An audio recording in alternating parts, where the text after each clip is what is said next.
ndebe nabyo mba nabonye ntago njya mukurikirana cyokora mana ribu namubonaga kera uyu nguyu ngo no muri hehe Kigarasha umva ariko ntago namubonye nimba ufite link wayinyoherereza nkareba okay nibereye mu rugo ariko narindiriye nyine ngo mvugishe kuko wari wambwiye ngo kwa gatandatu uzamvugisha rega nibereye mu rugo kabisa ahubwo wowe uri hehe kugira ngo nyine I stop the screen twakora Oso ariko menya warankwepye urankwepa ukankwepa cyane kabisa tuma nica gahunda ntumakanire aposo nakubonagamo agakiza mbona ko ukijijwe byakugendekeye gute ko wambeshya utama igisubizo ndi kugufata nk'umuntu ukijijwe utambeshya ariko ndi kubona urimo uragenda unkwepa kabisa noneho ndabyumvise hareba ubwo ngubwo numara kubohoka uzambwira nuko nari ngiye gutembera mu mujyi gatoya ubwo nyine nagira ngo nkubaze kugira ngo utaza kuza kumpamagara ugasanga nahise njya mu tundi tugahunda nanjye nkaba ndagutengushye n'ubwo buryo niko koro izi audio zanyu munyoherereje wa mugabo we ko ndi kumva hano wowe nani Rukundo Ezekiel wowe ndavuga uyu mugabo ntuza Karame Ezekiel ko numva nano uri kwiruka ku Kigarasha kandi Korode yarakorobeye ko ari Kigarasha niyo mpamvu iri gutuma umwirukanka gukwepa bakanahurira muri overnight uyu mugabo uramushaka iki kandi ko ari Kigarasha banzu nega amatwi sibyo ariko Ezekiel yakubwiye ngo ntago bimureba nta nicyo bimubwiye njyewe banzu nyumve Godfather mwanya nkadirito maze nkababwira kuri ibyo maze uburetse gato basubize kuri kigura tufatiraho icyo njyewe nabasobanuriye ngera muri Uganda urumva uyu Abrahamu dutangira kuvugana ntabwo nari nzi ko ari Kigarasha ari nayo mpamvu ntiyabikubwiye se kandi Korode nawe ubwe yarambwiye ngo uramutse umuzanye kuri kamera waba umukubise waduhaye za mbere wamubwiraga ko ari Kigarasha umubaza uvuga ati niba ari Kigarasha ngiye ntacyo bimbwiye niba tukaba tukumva hano ari kugukwepa muri izi zanyu muduhaye izi audio duhaye se nizo za mbere cyangwa ni za nyuma izo audio ni iz'ikiganiro nabaga ndi kumushakaho we yabonye ko ikiganiro ngeze aho ngishaka cyane none arangije atangira kugenda ankwepa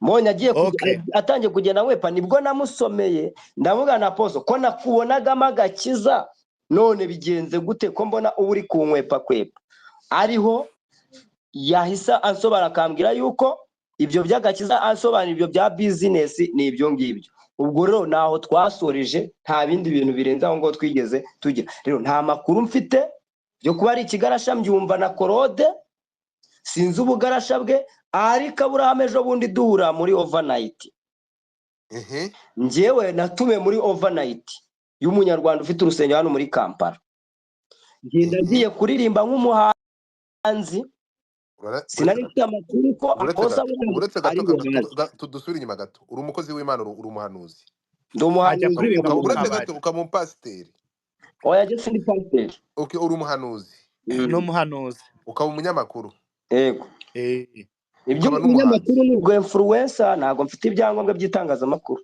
we wacabariza ko aba influencer ndabiye ko aba influencer musigiye muze mugafata izina ryacu mukagera mukari we ko musigaye mutwica uraje wigize nindo kugize umu influencer ryari dukomeze nta kibazo tubirebe mukanya ko numvishe uvuga kuri umunyamakuru uri mu banyamakuru bakomeye mu Rwanda ariko mwaretse tukareka gupfa amatitere dufite muri iyi mihanda wongera kwita umu influencer ntabwo ugenda ndakubujije dukomeze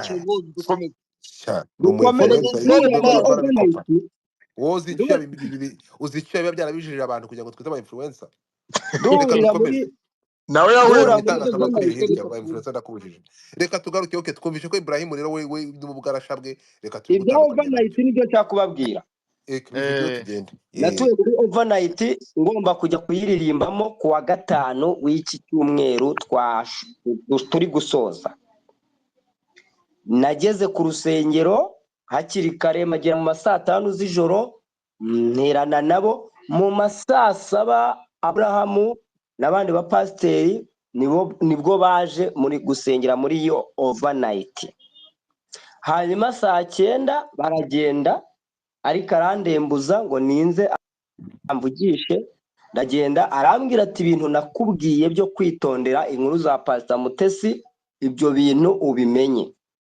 Icya kabiri arambaza ngo umuntu witwa Mugirente Pastor Claude yanyitiriye ni muntu ki, uramuzi?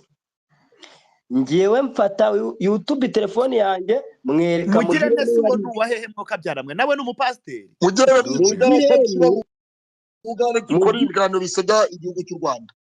ngo iki Ni ikigarasha Mugirente murebe cyano yitwa Mugirente TV ngo tuyamamaze. ndagukeneye ngo arukundo ngo Mugirente byagenze bite? Mwereka ibiganiro bya Mugirente nasacinze Mugirente ndamumwereka uko Mugirente nabizi yuko akora ibiganiro bisebya igihugu cy'u Rwanda ari ikigarasha.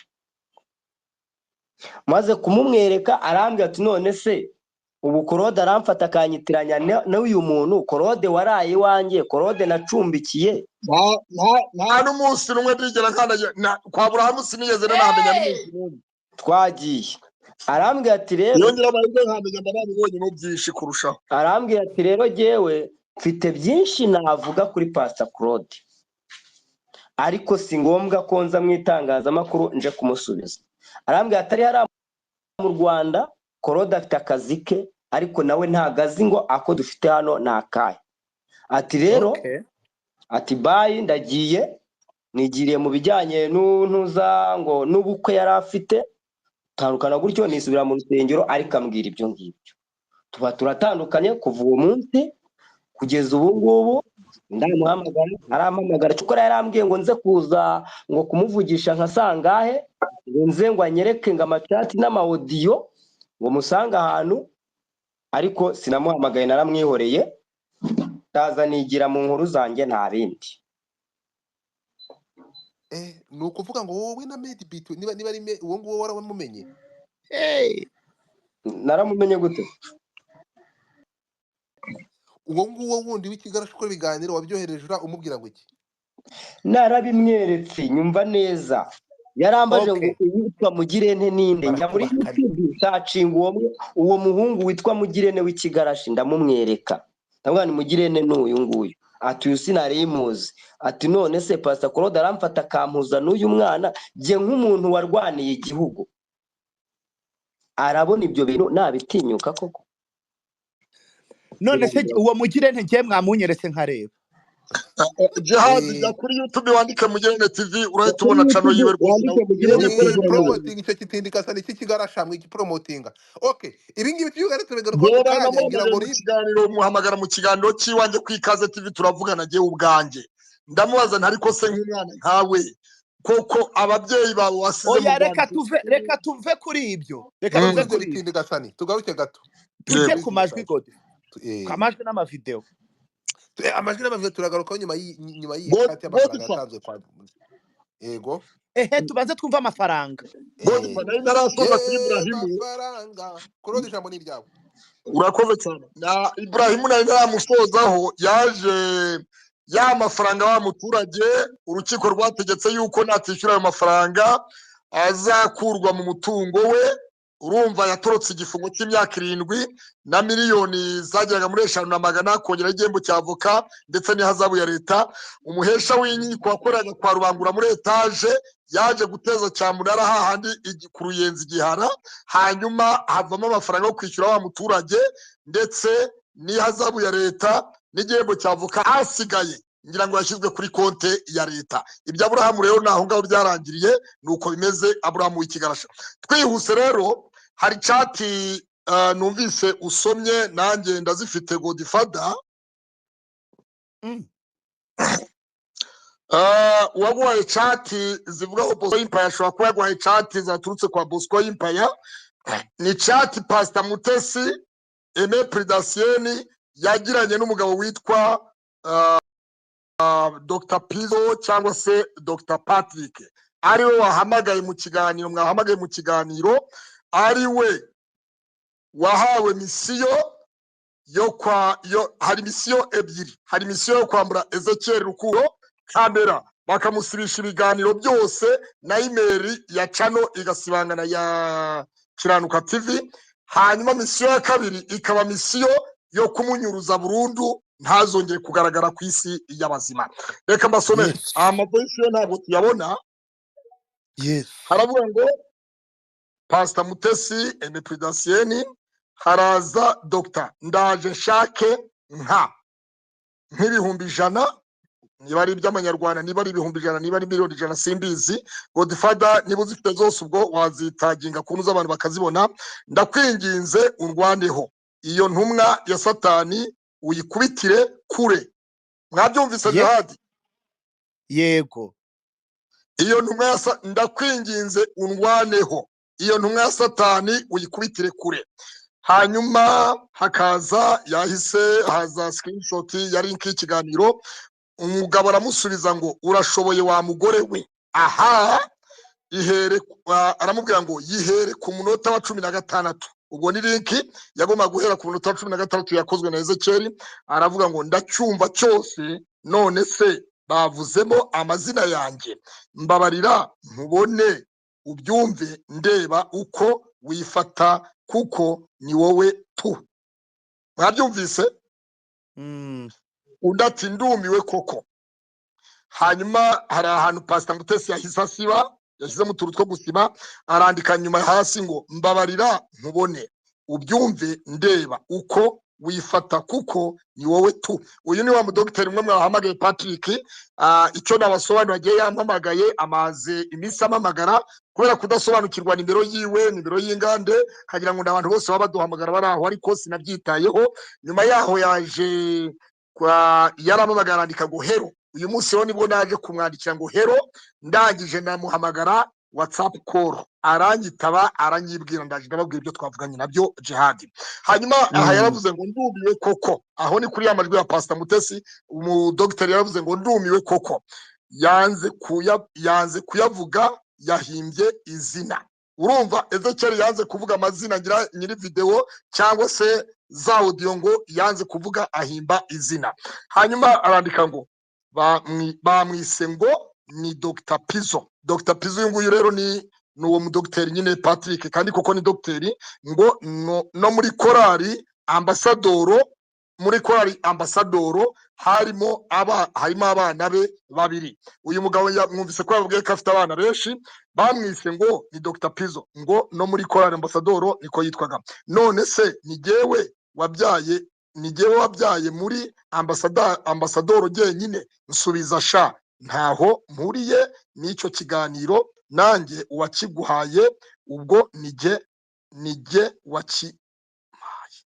ubwo wakiguhaye niwe wakimpaye. Barakomeza bavuga amagambo byinshi. Niba atari nawe menye neza ko hari abantu bafite amateka akurenzeho.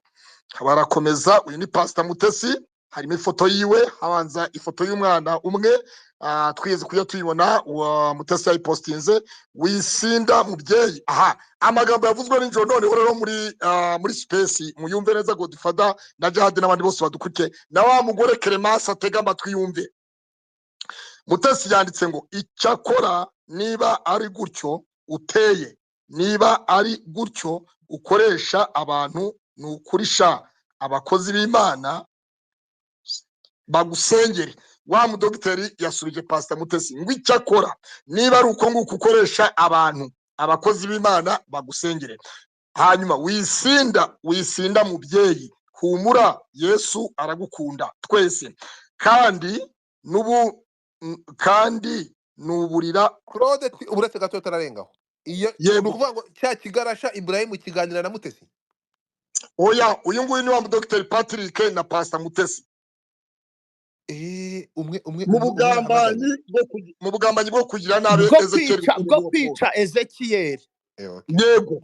Hanyuma kandi nuburira ukuri, mu umusinzi. Ndumva nabaye umusinzi Mutesi nijoro yandikiye uriya mugabo Patrick ngo ndumva nabaye umusinzi kubera iki hari amajwi yatambutse ya Mutesi yahaye uriya mugabo Patrick buriya Godfather pole ndiyo mwendo muzee wangu pole ndiyo mwendo uriya mugabo agomba kumutwara neza pole ndiyo uretse mwendo gato umva koro yes jihad amajwi Pastor Mutesi yahaye Dr. Nayahe nari amafaranga yo kugamba ari amajwi yo kuvuga ngo ni ukuri sinabura fanta mu ngeragereze abagabo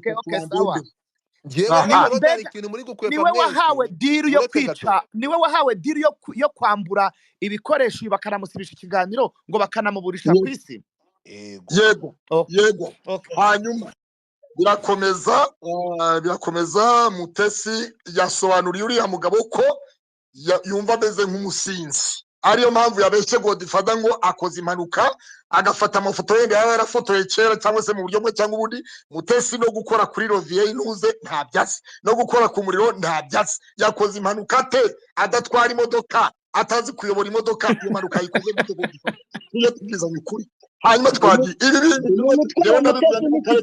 umutwara Mutesi ni Sipiriye mwabyumvise neza Sipiriye niwe utwara Mutesi hanyuma kuva mbayeho sindacumura ko mubyeyi baza uvuye Godfather yego wa mudogiteri yasubije Mutesi ngo kuva mbayeho sindacumura mubyeyi. Ikindi cya kabiri bibutse ko uriya mugabo yabaye umusirikare w'u Rwanda muri RPA niyo mpamvu rero yabaye inyangamugayo ashyira hanze Mutesi amabi ya Mutesi ibingabi kuga icyo navuga cyo ni Ingabire vigitwari turi mu rukiko Kicukiro habonetse cya cyitwa kugambirira kugirira nabi ubutegetsi buriho muri ibyo byaha bihamijwe n'uki kubera iki Mutesi we atabazwa kugambirira kugira nabi abanyarwanda bari Uganda b'abanyarwanda bagiye banyuze ku mupaka koco tukoreke gato yangaha rero ibingibi byo akudukiraho akadomo aho tukashyiza akadomo turagaruka tugarutse kuri randevu yatuhuje noneho uyu munsi aya mavideo ruku bayo hano Ezekiel gira hano hino gato reka mubaza akabazo kamwe Ezekiel karame ejo watubwiye ko amavideo uyafite ari amavideo ariko wanze gushyira hanze video ugashyira hanze amajwi yego ari amavideo wayahawe nande wagomba kutuzanira uwayaguhaye ni nacyo kitwicaja kuyu munsi wagomba kutuzanira ariko aratubwira ko ari uyu nguyu uwayaguhaye ndabibutsa ko umva gato uwayaguhaye yayahawe nande ndabibutsa ko nabasezeranyije kubazanira umuntu uri inyuma y'amakuru yose nagiye mbatangariza agendanye n'iyicwa ryanjye. Iyicwa ryawe turivuyeho twabimenye turashaka kujya ku mavideo amaudio uriya mugabo nabahaye urumva niwe waguhaye ari amavideo yego erega mfite amajwi namurekodinze ariko ntabwo nayakina kuko yarambwiye ngo ntuzanyinira amajwi utegerezwa kuyaduha tukayuha niba atabimerewe uburenganzira kandi umuntu akabambwira yuko yabaye umusirikare w'igihugu cyacu twumvikana ikintu kimwe uretse kubahana amajwi yiwe namurekodinze wibuka ko ijwi wa rekodinze umuntu atabiguhera uburenganzira ukarishyira hanze urabihanirwa hanyuma wowe ari amajwi washyize hanze bivugwa ko ari Pastor Mutesi ninde waguhaye uburenganzira ngo uyakine karame ariko urumva Ezekiel nta kintu na kimwe cyo gusiga muri aka kanya uramutse upfuye muri uramutse usosanze ugiye kwihagarika ugahura n'abagizi ba nabi ugapfa utabiduhaye nta kintu na kimwe cyo gusigaza muri aka kanya zana ibyo kurya dukombe n'isahane n'imbe tuyikombe aho nge ntabwo nafata amajwi yiwe ngo nyashyire ku karubanda amajwi uvuga ko ari Pastor Mutesi ukashyira ku karubanda Ezekiel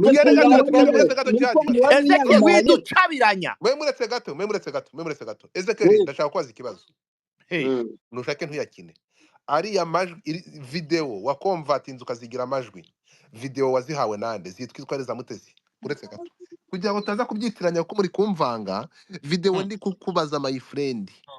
Uretse gato banyarwandakazi ntago dushaka kugira hano hari ikintu cyateye inkuru babwire begeze y'abana ntibashake babigize mwegeze y'abana cyane Godfather we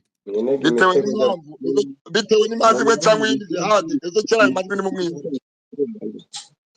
Njyewe ndashaka kubabwira umuntu yahawe misiyo yo kunyica anarya n'amafaranga yabyo.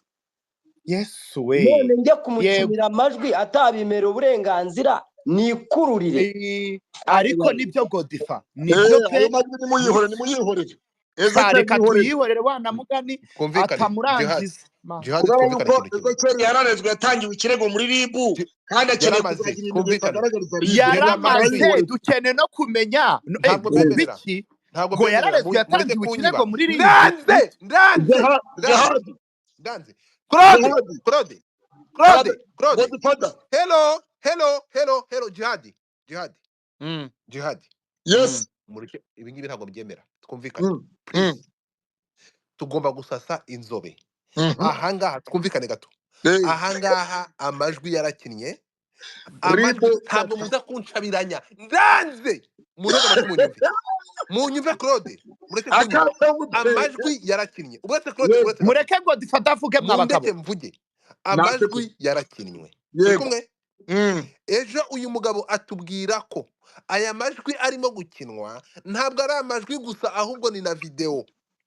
Yego kandi wamuhaye video yamubwiye ko izi video turi kuvuga nizi mwigize abana hirya buretse umvaga tutarabikina Godifa mwigize abana mufata abana banyu mubegeze hirya mwigize abana amajwi tuvuga naya uretse gato muraje kunyiba uretse gato aya ni amajwi yagiye hanze ari ku mbuga henshi kandi aya majwi hano nta ruhande nge mfite araza mwe mwenyine mu kanwa kanyu mwavuze ko aya majwi ari ay'umukozi w'Imana nde Mutesi umva amajwi ngayo mwigize abana hirya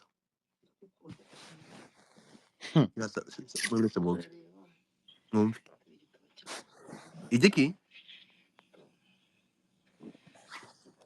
gusa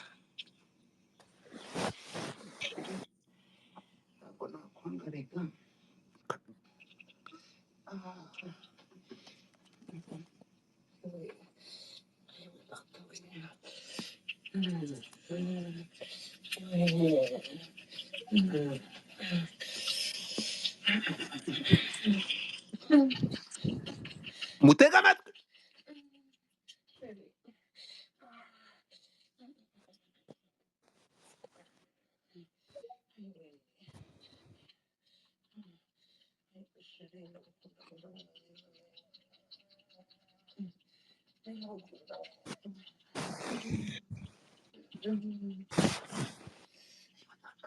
Gihasa nk'ufungaho gato Mike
ndarangije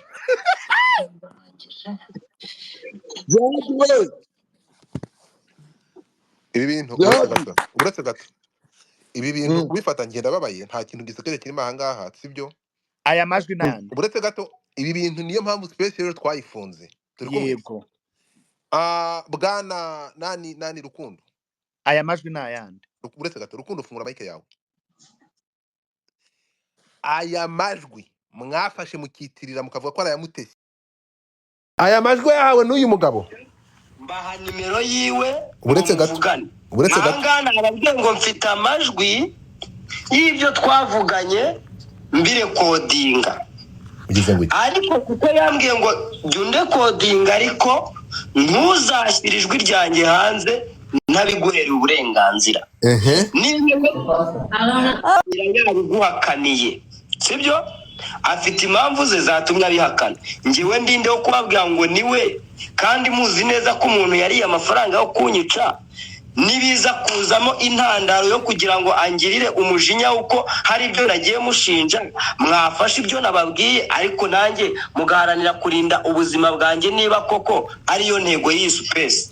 Okay, ndakubaza tugere ijambo rya nyuma nkubaza ibintu byose ufite yaba imbuzi cyangwa amagambo akuburira kugira ngo bavuga ko agwaye amafaranga yemeye ko aribyo nawe wabyemeye kandi asuga muko hanyuma aya majwi y'imisambanire umuvuga ko ari aya Mutesi nawe uriya mugabo niwe wayaguhaye byose hamwe yes or no ubuse niyo giti cya kodiyo yose ikinye ko nge nawe tutigeze tuvugana ngo nyiguhe nzi warayikuye he ndakubaje ntago nsubize jewe itungiye niba we mwavuganye ntabikwemerere no burenganzira bwe afite impamvu wenda yanze kubyemera afite impamvu ye bwite Jihad jewe ndinde wo kubabwira ngo ubumyetinze gato Jihad ejo dusubika space twari kugira ngo uyu munsi tugaruke hano urumva dushaka tumenye amajwi yahe bivuga yuko ari aya Pastor Mutesi kubera ko uyu munsi baje bakaducabiranya bakatubwira ibijyanye n'ubugambanyi bakorewe batwagera ku majwi n'ibyo bigarasha byagera ku majwi yitirirwa umukozi w'Imana bakaba bari kudukwepa mushi kandi waratubwiye ko ufite na video iriya video wahinduyemo amajwi wayihawe nande urakoze cyane wayihawe nande ariko se ndakubwira ngo nayihawe nande ngiye mwaramuntumye namubahaye nabahaye nimero yiwe okay uriya waguhaye amajwi yo kwicwa niwe waguhaye n'iriya video y'umupuri kandi uramuntu inshuti ya Mutesi wa hafi ushyira hanze ayo majwi y'izo guys mutapping screen bantu baje mu tapping screen please nababwiye ko impamvu guys mutapping screen ndabasabye bagiye kudukubira gatatu none se ziriya guys please tap the screen ziriya video nyirukuziguha yakubwiye ko ari izande wowe ubibona wabonaga ko ari izande kuko twebwe video nazo dufite uyu nguyu yadushimangiye nyange bampaye amajwi yavuze ko ari aya Mutesi guys tap the screen tap the screen Godfather we na uriya mugabo jewe yampamagaye nababwiye ko yampamagaye yego Claude ubundi utarya imboga uve kuri akanyabwoba arambwira ngo yabaye umusirikare wa RPA guys tap the screen ntimwongere gushyira uretse gato muvane RPF muri aya manjwa ntajye murongera kuyivuga ibyo byose ariko ni retired yararetired nuvuga ngo muvane RPA muri aya manjwa muvuge ko yabaye umusirikare ntimwongere kuvuga yabaye murabaye umusirikare baba muri aya mafuti nkaya komeza ko nongeye kumushyira umusirikare RPA thank you none se Godfather umugabo uhabwa amafaranga yo kwica umuntu yaragize akavuga ati jewe ntabwo umutima nkona ugira urumva ahubwo atari umunyarwanda muzima umunyarwanda ufata imipuri akavuga ko igitsina akagisakaza urumva umugabo atari ikigwari komeza ibyo ari byo byose guys two roses reka dukomeze je yambwiye yuko yabaye umusirikare nyuma yo kuba umusirikare yabaye no muri batayo Papa Sharire uwo twita Papa Sharire ntakabanyura Claude nkeneye akarazo akarabo kamwe ntakabanyura Claude nkeneye akarabo